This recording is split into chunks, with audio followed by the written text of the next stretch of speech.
All right, welcome you guys. And just a little bit about me. Well, not about me necessarily, but a little bit about my life right now. So some of you know me as a trainer and everything, but I thought I'd introduce a little part about my personal life. I live full time in this Airstream right here with my husband and my cat. And then I also have a freshman in college. My son Liam is in college. He's moved away, and he's going to University of Cincinnati. Go Bearcats. And right now, I'm sitting in this office, and that is almost exactly the view I have right now. I took the picture like yesterday.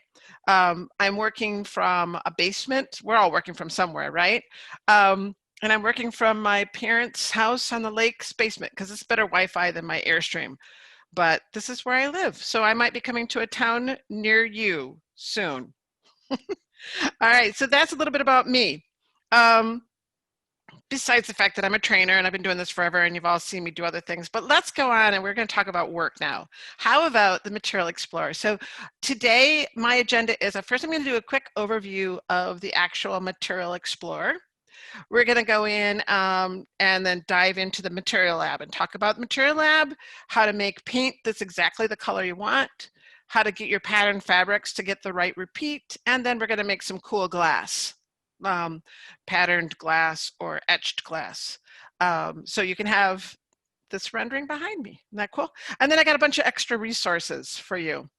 Oh, Michael, he's a freshman already. Can you believe that? Now, Material Explorer. So I'm going to review that. And a lot of you know that I'm not a huge fan of PowerPoint. I'm not very good at it. So you're going to see me fumble through PowerPoint a bunch of times. So I'm going to do the PowerPoint has all the steps and everything, and I'll try and refer back to it. But most of the time, I'm just going to do it in CET, right? So let me just get into CET Designer, and you'll have the PowerPoint later to kind of review. But in the CET Designer, we have two different tools that we can use for materials. We have the Material button and the Material Explorer. I'm going to be talking about the Material Explorer. The Material button is sort of the old and busted kind of new one, and then the Material Explorer is sort of the new and cool one that you want to use. Material Explorer is also the tool that most manufacturers are using to create their materials. So this gives you an added bonus in that when they make the materials, a lot of the manufacturers are going to let you have those materials. They actually include them in your extension. So you have the paints and the fabrics and everything, super cool. Some manufacturers don't include their materials or they haven't gotten around to it. Make sure you send a feature request if your materials don't show up. If they don't show up, there's a couple manufacturers that you kind of have to contact them and download it, and we'll talk more about that. So in the Material Explorer, there are, let me open up my PowerPoint for you guys again. There's a material pack that you can download. That extension, it's a free extension, has it's like 640 materials that you can use, and they're really awesome. So if you haven't gone up to the marketplace right here and downloaded the material pack, you need to. It has some really neat carpets. There's carpet patterns, solids, stripes, lots of generic materials. If you wanted to do quarter turn carpet, there's a lot of, like, one of my favorite things in here is at the very bottom, the wood tiles. I love these. The material pack gives me a way to cheat. I use the materials from the material pack a lot as a sort of a starting point for my custom materials. So they already have sort of figured out the best way to do it. So I use the material pack a lot. Now these materials, when you create them, are going to be called our GM files, GM, general material, and they are going to be in folders on your hard drive. So there's a material folder icon down here, right? And this is where the different folders are for the different materials. When I load, right now, I only have Fika loaded for my CET Designer, but when I have other manufacturers, this list is quite long because I'll have, the different manufacturers' materials in here. That automatically gets added most of the time. There's also a directory called the Material Drop folder, which is the default one that comes with when you install CET Designer. And that's sort of the default locations. What I would recommend for you all is to make a folder on your network or on your local drive for materials. And like I have one that I made called, it's under my reusable files folder called CET materials. And I added it. I went and added a material folder and went and browsed to path there. So now if I were to go, let's just go to my documents, CET documents, reusable files, and then here's my CET materials. So these are all my GM materials, my materials that I created, right? Or that I borrowed from somebody else or something. So you can share these. I could literally zip this directory up and give that to somebody and they would have all these same materials. So a GM, it's in this subdirectory, CET materials. And when you add that to your folders, it'll show up on your list. Now, I would recommend maybe if you're in an office, you could put this on a network and then everybody path to it. I had a couple people in my last session say that sometimes that's a little slow if you're doing it over a wide area network or over the internet, that remote people have a hard time with that. So what they would do is they would copy that down to their local drive. But if you're internally, you could put this on the network and everybody, when you would put a material up there, let's say somebody else in your office saved a material, it would show up on your list. Super cool. So let's share these materials, all right? So that's what the material folders are for. And you can add more. Another little tip, if you do have a lot of extensions installed and they have a lot of materials and you're noticing that when you open your Material Explorer, it takes a really long time to open. Mine can take sometimes I heard someone tell me the other day it took her 14 minutes to open it. And what you can do is go in here and turn off some of these directories, play around with it, turn off some of these. The materials won't show up in here. Maybe you don't need to see all the materials from your manufacturer. You can just uncheck it, do a refresh. It'll be a little bit faster. Just that's a workaround if you have, if this is taking for a very long time to load. Okay. Now the materials, oops, wrong way. All right. So those are GM files, the material folders. Now I'm going to go into the material lab and kind of go through what the material lab is. So down at the bottom, oh, let me review something up here too. You can search in here. This is super cool. Like if you knew that you're looking for a white paint, you could type white, right? I have a white brick, right?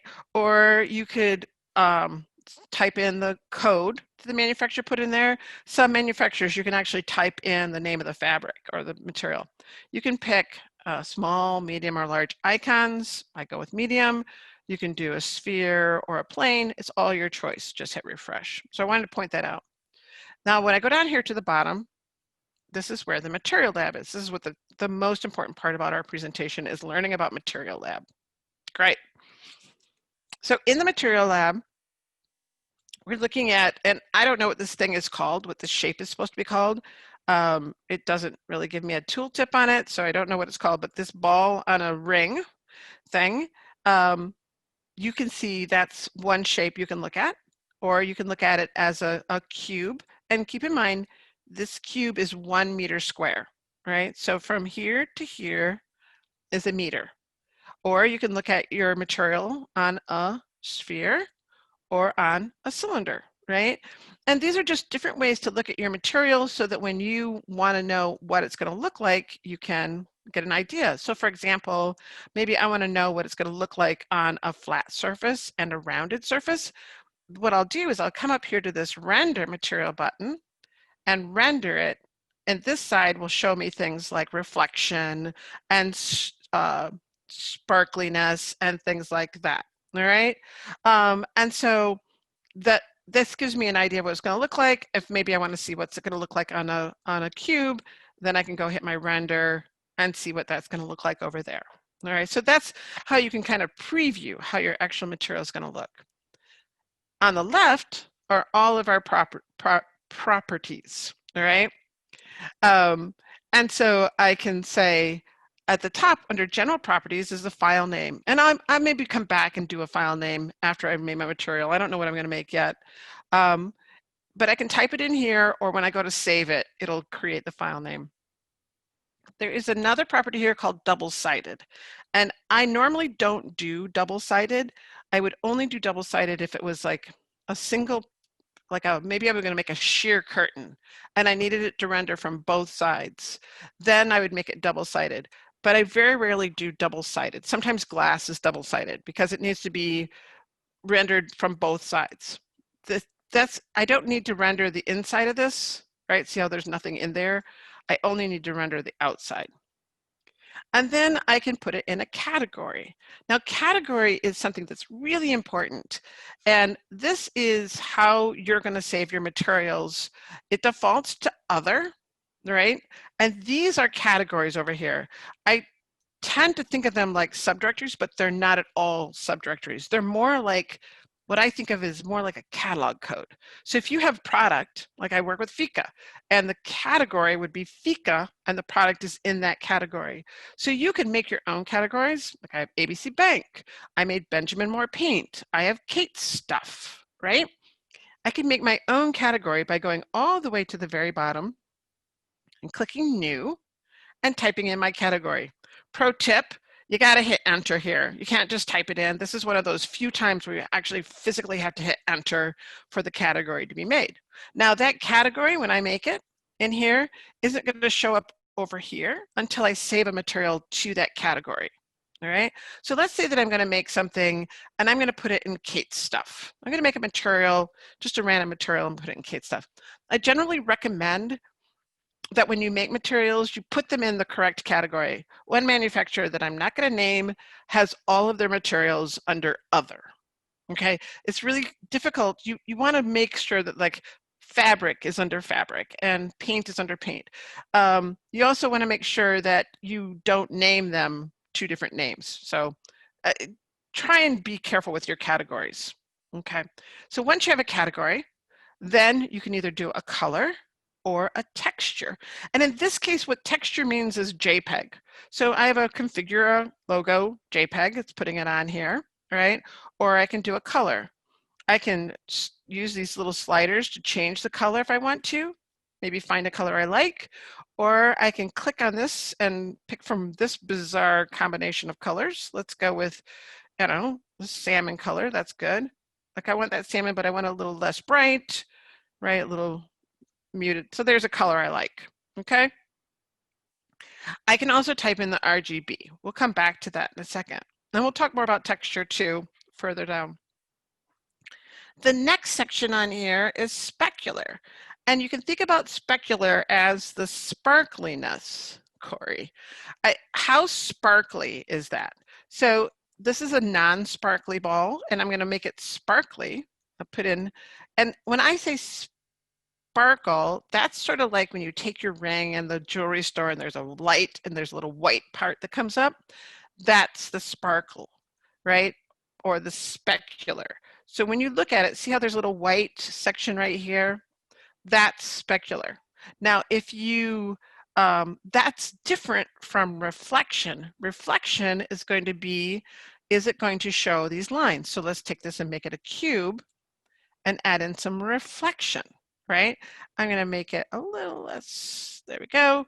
And now notice that this cube doesn't look any different, but when I render it over here, see the lines reflect, and it's a lot lighter because it's reflecting the white light all the way around it.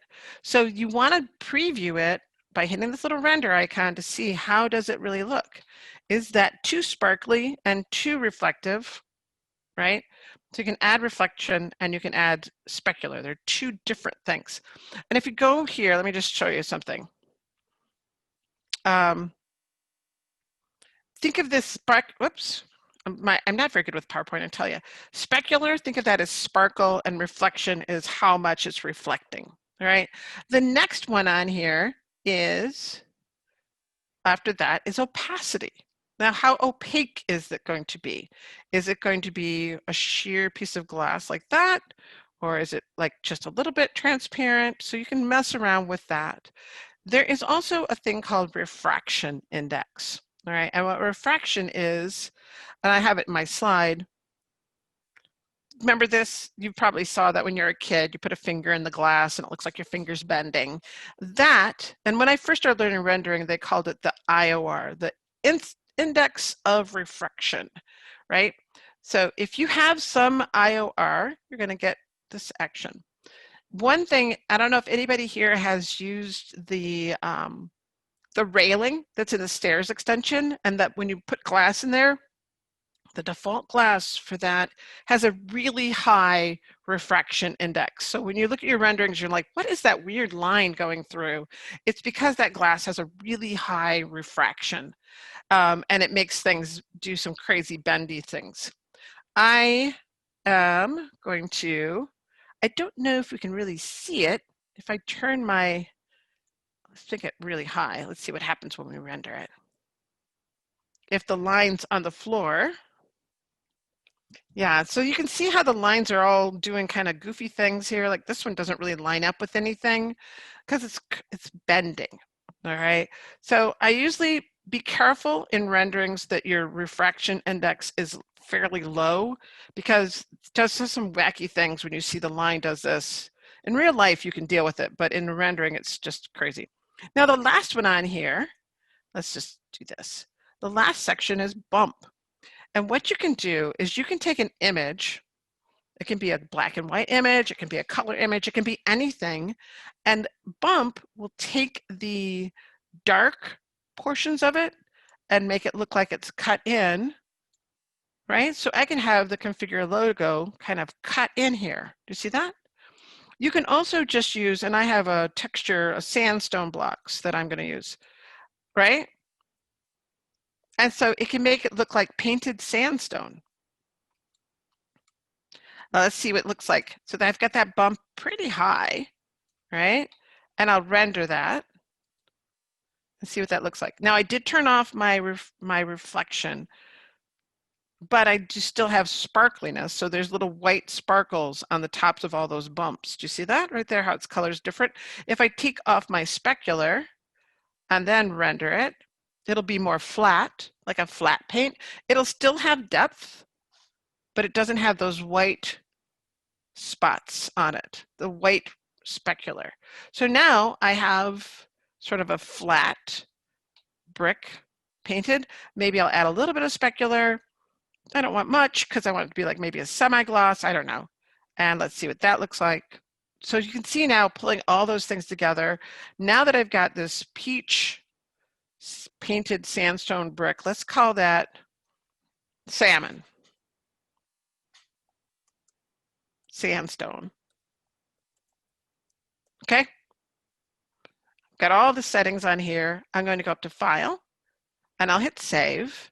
And what I want to do is I'm going to save it in the same subdirectory as all my other materials in CET Materials, Salmon Sandstone. I'll hit Save. And when I close this, you'll see that in Cate stuff, there's now some salmon sandstone. Say that fast. All right. Now I think I might have made it a little too bumpy. So I might go back to the Material Lab, and I'm going to edit it. So I'll go to the bump. Remember, I made this super high. I want it not as bumpy, just a little less textury. I'm going to go back and say, now when I do edit, this is one thing you need to be very careful of. When you start to edit it, it makes a new material. Do you see that? The material name went to material 1. I'm going to go save as and overwrite the material that I already had. So, whoops, salmon sandstone. There we go. I'm going to overwrite my salmon's, not the best name. And now when I go back here and I'll apply it, you'll see, yeah, it's a little less textured. All right. So let me pause for a second. And does anybody have any questions about just the basics for the Material Lab? There is a question in the Q&A from Kyra, and she asked, does deleting the materials you've made in Material Lab delete from their category? Need to clean the lab out sometimes. Yeah, yes. So I made in earlier class session this morning, I made pink brick. And if I right click here and hit delete, you will see if I were to go back to that subdirectory and sort by date modified, pink brick would not be here any longer. So yes, that will, it will delete it off of here. You can also let's say I went and I deleted it off of here. I'm going to delete my salmon sandstone from here. Or actually, let me delete this other material I made, right? If I delete it here, then I would have to go in here and hit refresh, and then it would delete off of the list. So either way, good question. Perfect. Okay. Michael Beal asks, discovered that if there are no more materials in a category and you can now right click on a material in a category, the category is deleted from the list. That's correct. It does not keep the category. It's not a subdirectory, it's a header. It's as if you deleted the whole paragraph.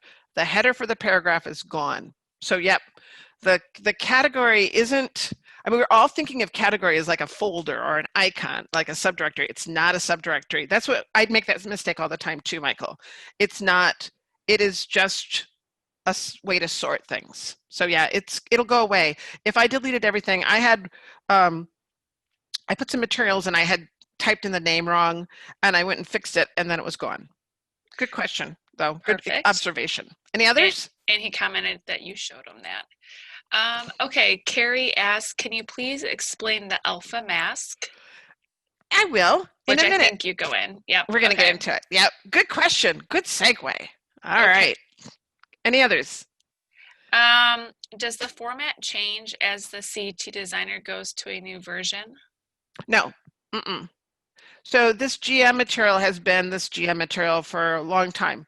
Ever since the material lab came in. I think the material lab has been here for, I don't know, 8 years or so. So, Okay, and two more questions. Mhm. If I share materials with my team, will they stay in the categories I defined? Yep. So if I were to give you a material, let's say that I just made that salmon and I were to attach that to an email and email that to you and you put it in your directory, you would have a category of Cate's stuff. Okay. Two more and then we'll stop. Are the GM materials compatible with other softwares or only CET? Only CET. I have not found any other software that it works with. Perfect. And the last question is, if you delete a material, does it delete from the drawing? No, and that's a good question. If I were to send this drawing to you right now, this material would be on here. So it's part of this drawing. I have not figured out a way to extract a material from a drawing and make a GM file. There might be, I don't know how to do that. So that would be a great request for features. But until I changed it, it would be in the drawing. It's in that drawing. So that's a great question. Perfect. And we'll pause there for now and continue. All And right. we'll come back to the questions. All right, sounds good. Thank you, Brooke. All right, now let's say that you've been out to Benjamin Moore's website and you're like, I really like this porcini and I want to do that paint, or you know what the paint color is for the office and you're like, I need to do exactly that color paint. Well, I'm going to show you the trick that I learned to do this. Now, there are lots of other ways to do it, but this is how I do it. Okay. So first thing I do is I go out to Benjamin Moore's website and I did a screen capture, right? I used Snagit, I did Snagit, I saved it as a JPEG, all right? And then what I'm gonna do is I'm gonna go down and use a program that comes with your Windows called Paint, the easiest program ever. And I will file, and then I'm gonna open up that JPEG that I did my screen capture of, right? And then I'll say, okay, I want it to be this porcini color. And in here is a color picker. Now there's color picker is in lots of programs. You probably do this in Word. You can probably do this in loads of programs. This is just the one I use. Color picker, I'm gonna click right here. So now my color is that. And if I go to edit colors, it's now telling me my RGB. All right, so my RGB, and I'm going to jot it down this time because I keep forgetting what the number is. It's 135, 123. I can't remember three numbers. 109. All right, that's the RGB for this porcini. Got it? So then I write it down, do a screen capture or something, and then I'm going to go in and make a new material. And so let's say new material. And in this color section, I'm going to just type in here 135, and I'll hit my tab key. 123, tab key 109. Look at that, you guys. Now, I probably don't need it to be bumpy, and maybe I want it to be just like an eggshell, so just a little bit. And now, boom, just like that, I made my paint color exactly like that JPEG. Let me see if I can open them up at the same time. I don't know that I can. What do you guys think? Is that amazing or what? So this is just a super easy way. Then I'll just go up and do File, and I'll hit Save. And I'm going to put it in my directory here. Now I forgot to name it. And oh, I forgot to put it in the right category. So let's put it in my Benjamin Moore paints. I already made a category called Benjamin Moore. I actually make a lot of Benjamin Moore paints, right? And I could either call it Porcini here, or when I hit save, go down here and call it, you know, Porcini paint, right? And I'll hit save. And now, yes, I've made this one a couple times in my other classes. Now I have my Porcini paint. What do you think? Brilliant, huh? Super easy, but you can get it exactly the right color. I did my Airstream. I did an Annie Sloan chalk paints, went to Annie Sloan's website, downloaded their swatches. I did this so that I could do my rendering of my Airstream. Of course, you guys know I did an Airstream rendering. Of course, right? Right.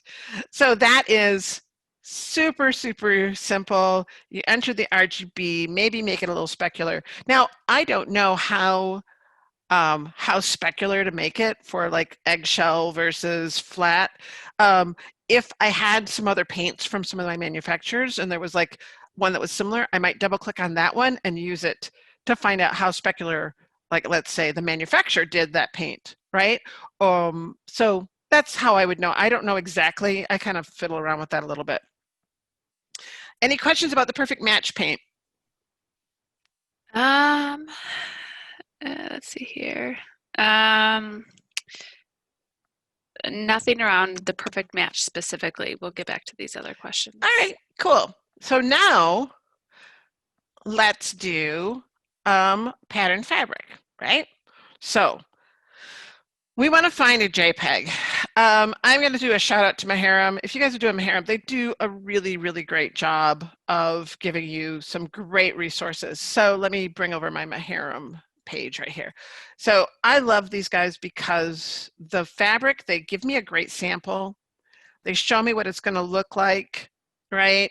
And they give me a repeat so I can see what it's going to look like. And what's super cool is they also tell me what the repeat is. So like from example, from this bit of leaf to this bit of leaf is about 13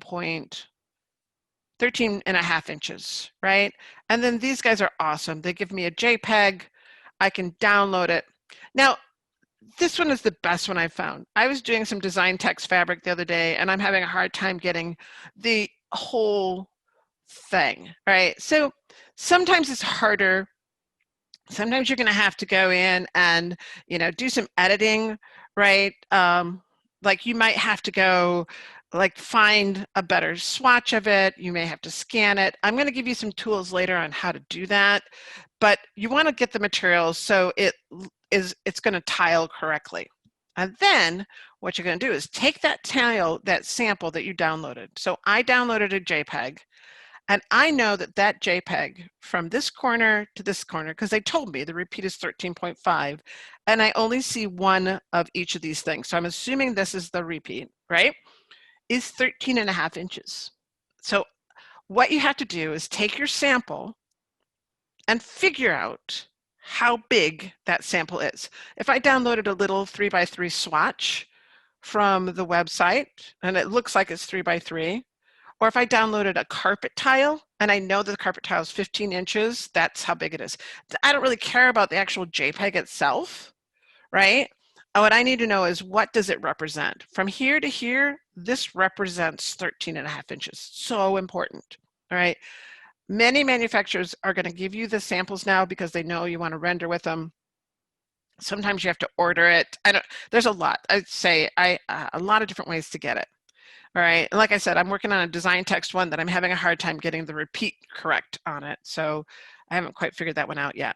Then what you're going to do is once you have that texture, what you're going to do is go in and go to the material lab. Let me make a new material, all right?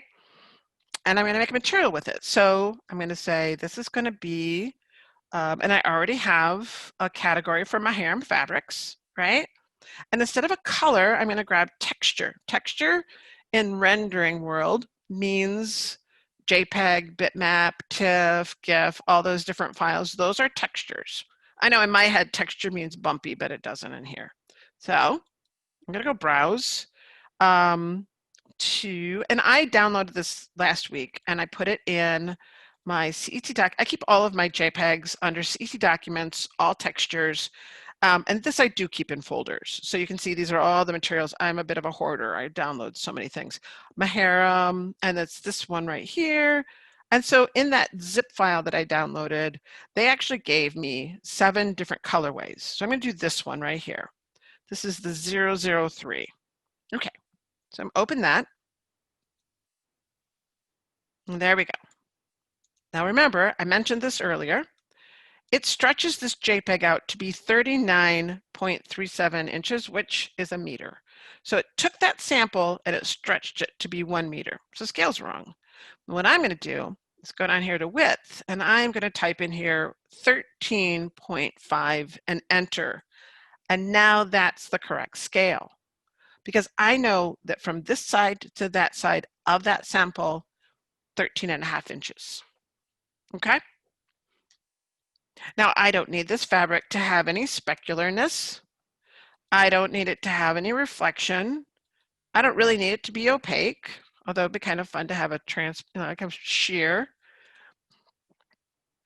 But I would like it to have some bumpiness, because right now, if I render this, it's flat. It's a flat, smooth, it's like a fabric laminate, right?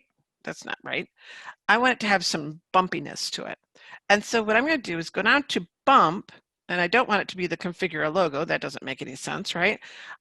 I could go in and I could find, sandstone or something like that. But what I'm going to do, I'm going to use the exact same material for my bump. And then what I'm going to do is take this and type it in. Now, if you notice, I'm going to go back up here to color. So there's that fabric. See how it's doing it? I need it to be exactly 13.5. So now the scale's right here. Now, when I changed this to color, it actually reset my size right here. So I'm going to have to make sure that I reset this back to 13.5. I believe that this is a bug. So I would report this, because when I switch it to color and back to texture, it resets it to a meter. Don't like that.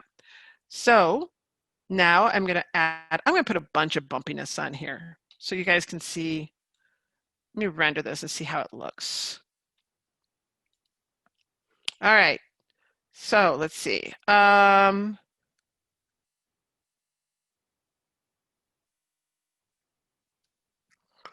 you can also turn it, the horizontal resolution file explorer, and use the DPI to scale it without having to know what. Well, so that's not 100% though, Carrie, because I could take that sample into Photoshop and I could make it smaller or bigger.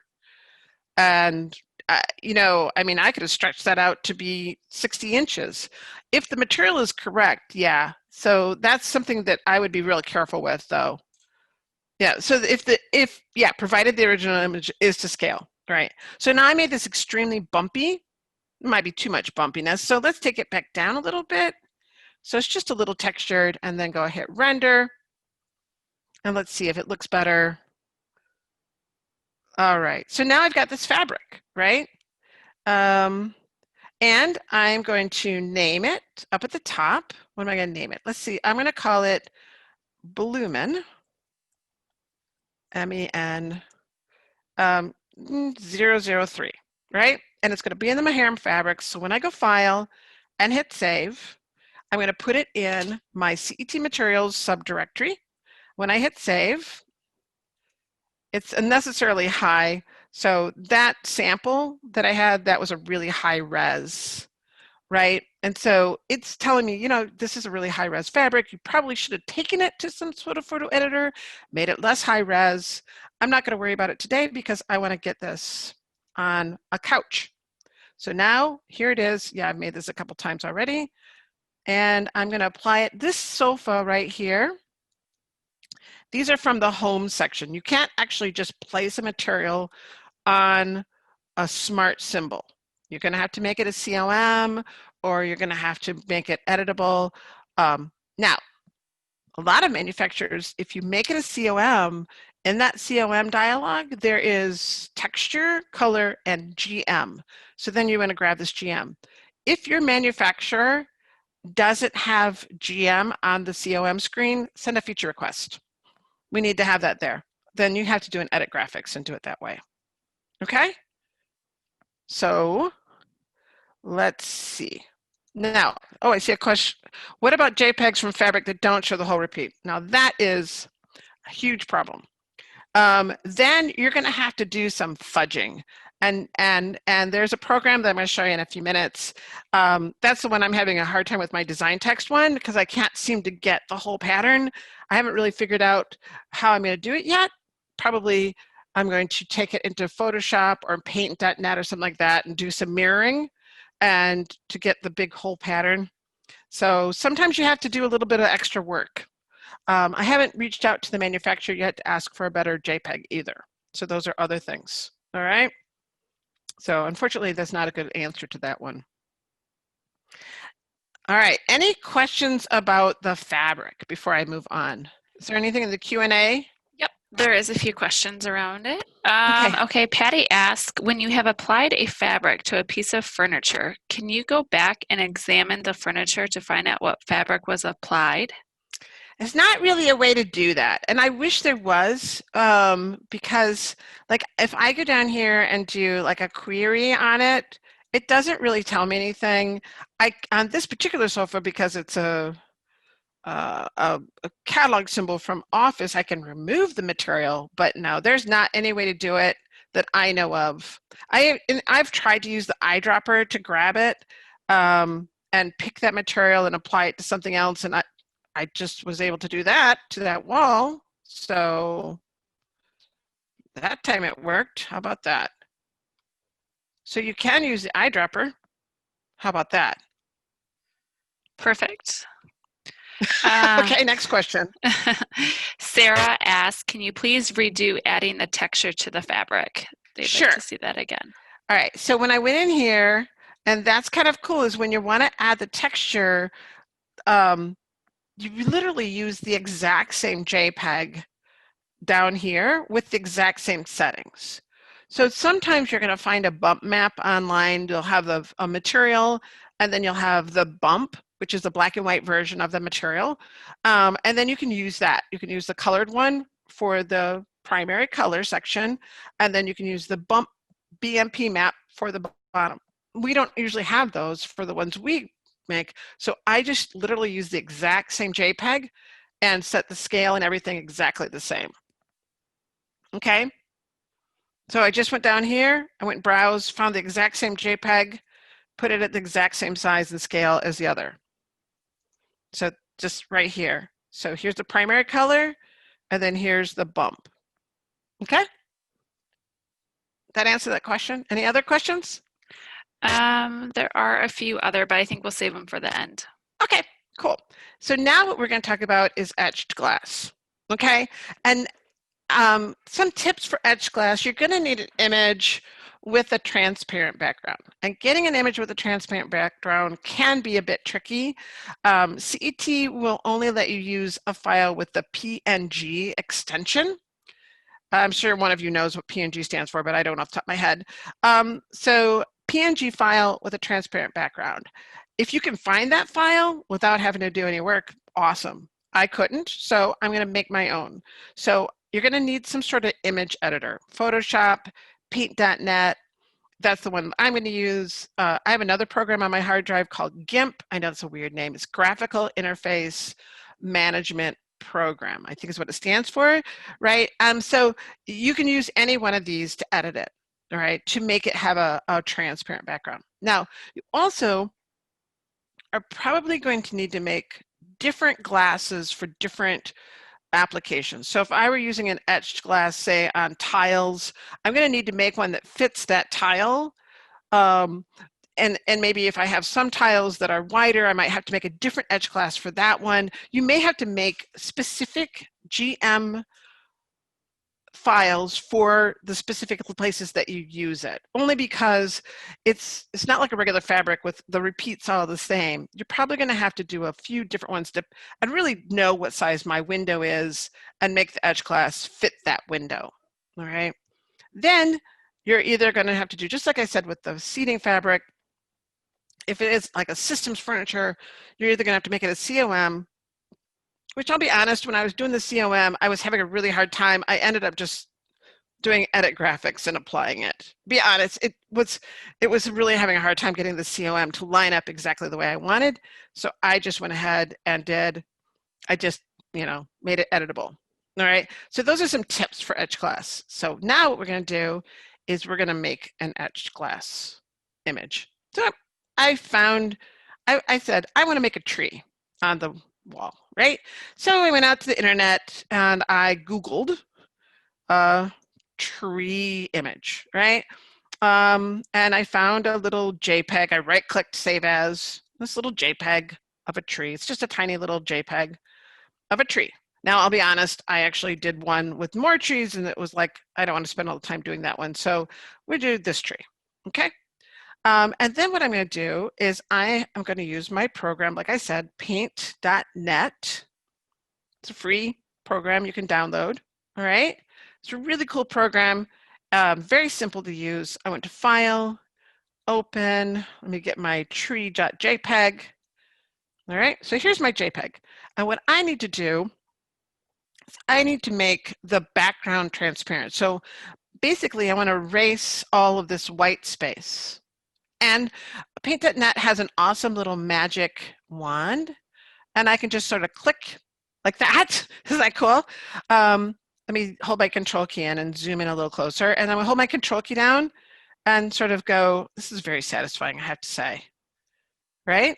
Like clear these little spots out. All right. So now I have all selected everything that I want to delete, right? And what I'm going to do is I'm going to go up to Edit, and I'm going to Cut. Now, if you're working in any kind of photo editing tool, when you see that gray and white checkerboard, that's telling you that it's transparent. So that gray and white checkerboard has a term. Don't remember it off the top of my head, but it means transparent background. Somebody out there probably knows. You can type it to all panelists and attendees. I can't remember what the term is for that. I'm going to go up and do File, and I'm going to do Save As. And this is another cool thing about this paint.net is that I can save it as any type of file I want. And I did say I need it to be a PNG. So I'm going to save it as a PNG. And I'm going to call it tree.png. Now let's save. Oh, that was loud. Okay. I'll say okay. Now I have a PNG. All right. That was pretty easy. Let's go to the photo lab and let's make this material, right? So new material. Let's see. New material. We're going to put this in Cate stuff. How's that? Right? I'm going to say, first thing I'm going to do when I make, oh, you know what? No. We're going to do it a different way. I'm going to start with glass. I'm going to start with glass because glass from my material lab already has all the glass settings, right? So I'm going to double click on this glass and make a new one based on the glass, right? Oh, I don't want it to be in the glass directory though. I still want it to be, the glass category. I still want it to be in Cate stuff, all right? And then I'm going to make the color instead of black. I'm going to make because I want my frosted glass to be white. Specular, reflection, those are all set already for me. Brilliant. But what I'm going to do is under opacity, I'm going to add in what's called an alpha mask. And I'm going to browse out and find my, under my documents, CTEX tree. All right. And let me say, Look at this. Now, if you wanted it to be a sticker, you could say that I want the tree not to be elm. So let's say you're putting stickers, right? PNG, portable network graphics. Of course. Of course, that's what it means, right? I could have it be a sticker, or I could have it be transparent. Now, in this case, I don't want it to be double-sided because when I put the glass on both sides of the glass, the tree is going to do this weird thing where it doesn't line up. So I don't want it to be double-sided. I only want the tree on one side of the glass. How about that, right? And you can play around with how transparent. Do I want it to be a tiny bit of frosted? Do I want it, I just play around with it. This is where I want my refraction to be 1. I don't need I don't need it to IOR on me, all right? No bump. That's it. That's it, right? So now I'm going to material, and I'm going to say frosted tree. How's that sound? I'm going to save it, file save. Where am I going to put it? Everybody say it with me. In my CET materials folder. Anybody who has access to that folder can then get it. Let's close out of here. Here's frosted tree. Let's see how it looks. Frosted tree. All right. What do you guys think? Now let's say that I wanted this frosted tree to be taller and more centered on the glass. This is where I need to make it for the glass that's going to be, say, 7 foot tall or something like that. So back to my Material Explorer, back to my Material Lab, and I will probably, when I go to edit it, it's going to make a copy, right? The minute I go to edit it, it's going to make a copy of it. So see here, when I click, I'm going to say I want the width to be 6 foot. So 6 foot. Do you see how it made a copy? It changed the name. All right. So now it's 6 foot by 6 foot. When I go to file and I hit save, this time I'm going to have to type in the name frosted tree and hit save. Yes. And I'll close out of here. Frosted tree. What do you think?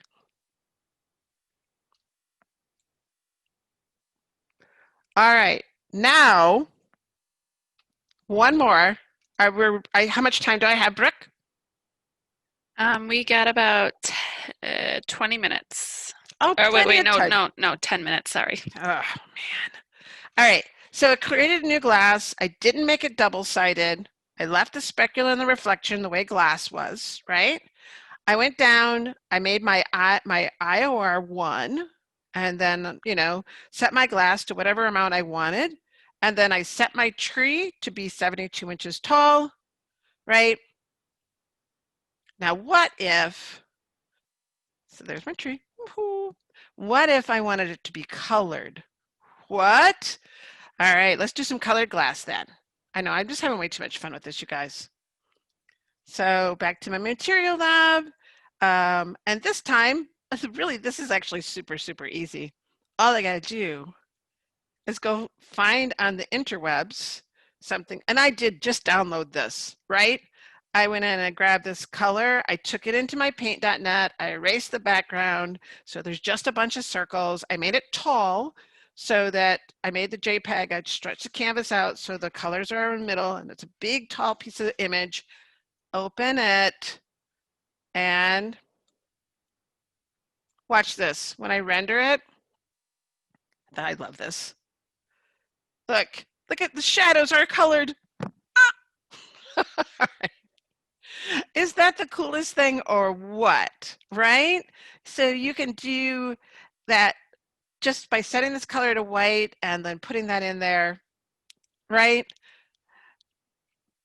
I love this. Now I won't sweat bullets when a client wants to set their logos on the glass. High five, you guys. High five.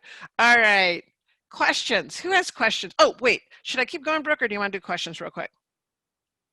Whatever you want, it doesn't All matter. right. Well, we're gonna whip through these last little couple things because that's my presentation, except I have some very, very cool resources for you.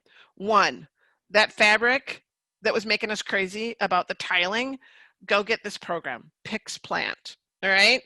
This, I bought it for $37 for freelance. I'm freelance, right? It's a lot more for corporate. So, like Kelly, or somebody here from the manufacturers, you can buy the big one. But this one, they have a lot of materials that are already included, but then you can take your materials in, like you take your little swatch like this, and it tiles it for you. It is super cool. They've got tutorials. I don't know it very well. I just started playing with it, so mind blown. That's one.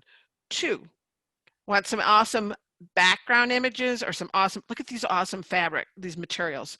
Texture Haven, free materials, super cool, all different resolutions, all different formats. Boom. All right. And also hdrihaven.com. Now keep in mind, you're going to get this PowerPoint. So if you're like writing this down and it'll be in the PowerPoint when you download it next week. All right. HDRI Heaven, I downloaded this background right here, this panorama, and look at how cool it renders. I know it's kind of hard to see in this picture, but it renders, like if you're looking for some good panoramas and you're tired of ones that are this, oh. And then, are you guys ready for this one? I'm going to give you something, right? I am going to give you, let me see if I can get it to work. No. I can't click, there we go. Some materials, all right? And let's see if I can get it to come in here. Go to Google Drive, follow that link, all right? And you can download these 15 materials that I made for you guys. This is like my gift to you. There's some water if you're doing a pond, some brown brick, some red brick, some broken cores, glass block, some really cool stone. In fact, that's what I have in the materials that I have in my space here, like this brick and some grass, just some materials for you to have, like look at this cool, so yay. All right, now that was just a kind of a little gift if you guys want it, right? Oh, there's a whole bunch of questions in the question and answer. Yep. I'm going to let you read them to me, Brooke. Go Yep, for I it. will, because there's just a few comments saying awesome. Thanks, Kate. There's a lot of those. But Jill has asked, can you show how to remove the, oh wait, well, can you show how to remove the background in the Paint app again? I missed that part. And Jill, just because we have 6 minutes left, I'm actually going to say that this is going to be recorded. Or do you have time to show that real quick, Kate? I don't think I do, but I just went into paint.com, paint.net, and when I had the image open, I don't think it should take too long. So like if I had some lines right here, oops, that's not gonna work. What I did is I used the magic wand to snap and select what I wanted to remove. And then I just used the delete or the cut. Okay. Perfect. Okay. Courtney asked, how would you, how, oops, someone's calling in here. That's weird. Okay. How would you do a frosted distraction strip on the glass behind a logo? Yeah. I have no idea. I'd have to play with it. I really would have to play with it to kind of figure out how I would do that, to be honest. I don't know. Kaylee Tucker is saying 3D text. Yep. So would you do the frosted strip and then add the 3D text on top of it? Paint the text frosted. Exactly. Yeah. That's right. That's exactly what I would do. Just what Kaylee just said. Yay, Yep. Kaylee, come in my rescue. Is this called Stump the Cate? What? All right. So what else? Okay, next question. Mary said, when you get the bump and texture, how do you pick the texture? It's a browse thing. So, oops, wrong button. When you go into here, it's just, when you go to bump, you can either click on this button right there, or you can hit this little drop down and hit the browse. And then go find the JPEG or the image file. Does that answer your question? I believe so. You see, RGB doesn't work anymore. Okay. Carrie asked, have you tried making gradient glass like that? I can't seem to get that to work. And she said we can also discuss offline if it's too complicated. I probably would go and I noticed that in paint.net they actually have a gradient function. And so I would probably go to paint.net and do a gradient that went I would again make it the size, like if it's like a 6-foot window, I'd make it a 6 foot and bring in gradient and say that anything that was white would be transparent and then the bottom will be a color. Right. Perfect. You know, it would be tricky, but I think I would make a gradient image first. Okay, great. Valerie asked, do you have any polished concrete flooring tips? I think I even have a polished concrete in here.